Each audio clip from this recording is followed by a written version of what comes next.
One of the things we really enjoy to do on eCentral is to introduce you to talents that you probably know or the ones that you've never heard of. Now, today's episode is an exclusive with somebody who is a teddy bear. Now, she's not the kind that just sits down and looks pretty. This teddy bear raps, sings, writes music, and is also a poet. I'm joined by Lifesize Teddy.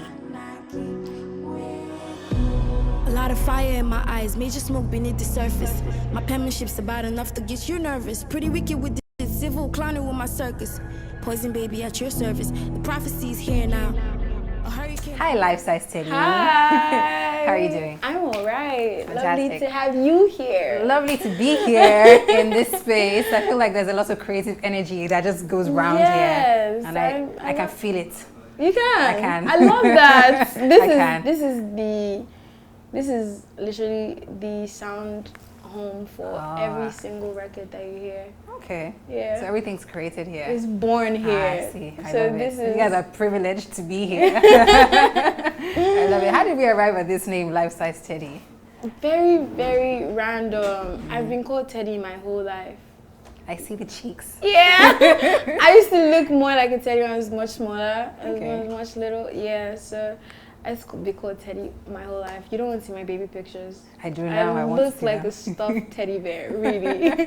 Yeah, but I mean, along the way, I just figured I needed to make it something more personal and more me, you know. So I really honestly just looked in the mirror one day and I was like, you know what, life size. Everybody's Teddy, but like, what's different? I'm a life-size Teddy. Okay. Yeah.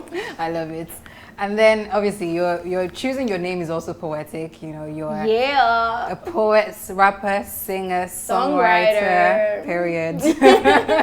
Which one do you say you enjoy the most? I enjoy doing everything. Okay. I love that I have the capability, you know, to explore my strengths everywhere. I love to sing, I love to rap, I love to write poetry when I don't feel like, I mean, you know, everything is an expression, and I just admire myself.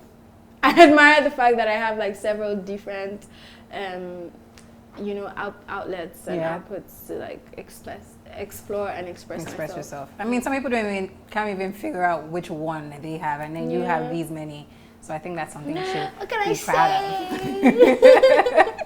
So your journey to becoming a Maven artist, I mean, first of all, how was that for you when you became this artist that they unveiled and everybody's like, who is Lifesize Teddy? How was that feeling for you?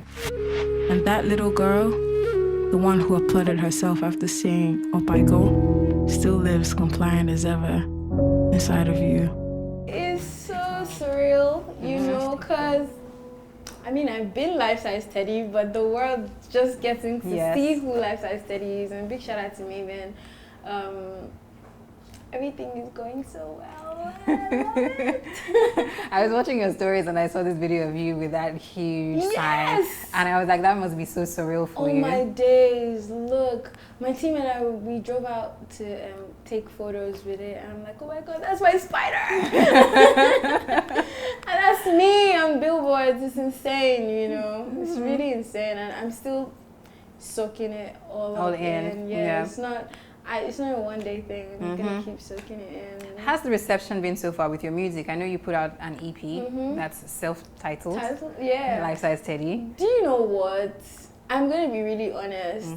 I didn't expect people to gravitate towards it so quickly. Why not? Because it's unconventional. We were just talking about that. Yes. It's different. So there's one thing I understand about Nigerians and my people, you know, and people in general. Nobody really wants to you know, do something or listen to something different. There's a flow, you know. Yeah. There's a flow in the vibe, and I came and I kicked up that flow, you know. And I didn't think that people were going to, you know, like deep it so quickly. But it's 2 weeks and I already have my first million. That's lovely. Yes, I have my first million views on YouTube. It's crazy. It's so exciting. So I'm going to say people have been super receptive, really. Yeah. Even more receptive than I thought they would be. Yeah, so it's a win. Yeah, and I was saying before we started the conversation, and I want to bring this back, that I didn't expect that you would be singing so much, and then you did say you enjoy singing more. I do be singing. I be singing. I didn't do voice training for nothing, you know? Okay. Yeah, because I had to figure out, I told you before we started that, I mean, rapping, I've always known rapping as my strength, and I knew that I could sing, but I just didn't know how confident, how high, and how like good I could take it, you know. And shout out to Maven. The academy does so many things. It helps you explore your strengths, you know. So I got a voice trainer, a vocal coach, and she is amazing. She helped me figure out my voice. I didn't even know that my voice was a soprano. Okay. It is actually a soprano. Until I met her, I didn't know that. I just knew that I could sing, you know. And yeah, I love it. I love to sing. I enjoy it. Okay. So let's talk about your Maven story. I know you went through the academy. Yeah. So how was that selection like?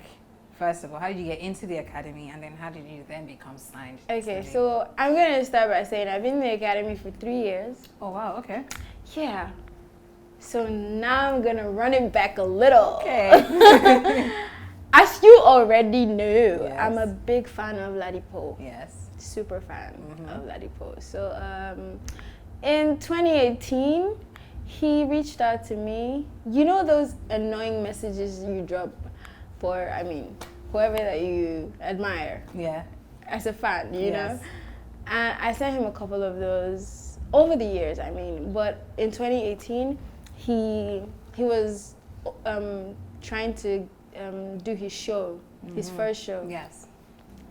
And I think he was going through his messages. So he saw mine, and he went to my Instagram, and he saw that I made music, you know. So he went to my SoundCloud, because I have my SoundCloud link. He saw I had freestyles then on my Instagram, so he watched them. He went to my SoundCloud, he listened, and then he hit me up and told me he would like for me to be at his show, you know. So I was geeked, obviously. I was super, super geeked. So, I mean, I did go, and we had so much fun. We had so much fun. I had no idea that like music execs were watching. Okay. Yeah, it was just, to me, it was just Ladipo and I on stage. But then it was a whole show. It was a whole lot more than that. It was a whole show. And there was people there. But after the show, I made contact with Rima Tahini, the director of A&R from Maven. And I mean, we just, you know, kept a cool relationship on the internet for a while. Then fast forward to 2020, COVID happened and everywhere was on lockdown. It was so sad and so distraught. I was so distraught. I didn't have a studio. Okay. Yeah, it was so frustrating. I needed an out, you know. So I reached out to her and I asked if I could use the Maven studios. Okay. Yeah. And she welcomed me. Okay. Yeah. So when I got here, I came with my producer. I mean, I was coming here with my producer every 4 days. Nice. 4 times in a week, nearly every day, to be honest. And then I started seeing other kids, you know, I was hearing chatter about there being an academy. So I asked her again if I could join the academy. Yes. And I mean, she had to get confirmation from Jazzy, so she asked him, and he was welcome to have me. So somebody reached out to me from the team, asked me to send my music. And lucky for me, I had been recording, you know? I had been recording, so I sent all my songs that I had recorded. And then took a minute, maybe 2 weeks, somebody reached out to me again, and this time they told me that they would love to have me. Nice. And I was clutching. Oh. I was so, it was so, I mean, everything has been so surreal, you know. It's like I'm living in it, but I'm watching. It's not fully soaked in yet. So I think what's crazy is the fact that you are still very shook by the results, but you were making the moves. Like you were shooting your shots. And then when it did happen, it did happen. Yeah. And I love that. Yeah. Okay, so from the academy, How did you From the think academy. Yeah. From the academy, it was just basically just growing. Okay. Yeah, the academy is it's like school, you know. It's a growth process. I've been learning a lot about myself, my music, my artistry in general, my brand, what I like, how I want to be perceived, you know, just creating an identity for myself, and now we're here. What are or who are your influences when it comes to music? Like, obviously, you don't tailor your music to any kind of person. I feel like you just disrupt the flow. Exactly. So, this question is a bit. I'm not even sure I'm going to get the answer. I think that's also there's an answer. You know, it's just a really broad answer because I listen to several different types of music. I think that's also why you can't really identify. Yes. Yeah, I listen to different people. I listen to the most mundane people. I listen to the regular people. I find music off Spotify, unknown artists, and then I listen to, you know, mainstream. I listen to Doja Cat a lot. I listen to Eve. I listen to Beyonce. I'm a big fan of Beyonce. Her Renaissance album actually saved me recently. Yes. I love Rihanna. She hasn't put anything out in a while, so sad. I don't really think we're going to get any more music from Rihanna. No, it's so sad. Very sad. But to be honest, if I was her, you do the same. Same, please. Yes, okay. Yeah, I listen to a lot of people. I listen to old music a lot. Do you like Brenda Fassie? Oh yes. Yes. Oh yes.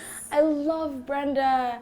I love, if we're going to talk about rap, I feel like there's a question in there asking me, which rappers do you listen to? I love to listen, oh my days, there's a ton of rappers, you know. I love Jay-Z. Okay. He's really brilliant. Yeah. Do you like J. Cole? Yes, who doesn't? Okay. I mean, some people don't. I was talking to somebody recently and they're like, I don't really like J. Cole. Are they okay? Gasp, yeah. Are you sure they're okay? I know. I feel like also people like always want to sound like they don't really flow with everybody. You I'm know, different. I get but that. like different could be too. Yeah. Yeah, because if you don't listen to J. Cole, then your taste is whack. I can't trust you. Very true. Yeah, very true. Can't trust you. Now, Listen to Kendrick. Do you like Kendrick? I love Kendrick. I like Ladipo as well. Do you like Ladipo? Ladipo. I don't think I should. I don't want to fangirl. It's okay. Yeah, because I was saying that the first time I ever heard of you, like proper, was from Ladipo. Like he used to post about you and like your rap and stuff like that. He's my big brother. I like that. So how does it feel like you guys are now in the same, under the same umbrella? You know, I think there's a line somewhere, sometime in my life that I heard when idols become, not rivals, but you know, idols become your label mates.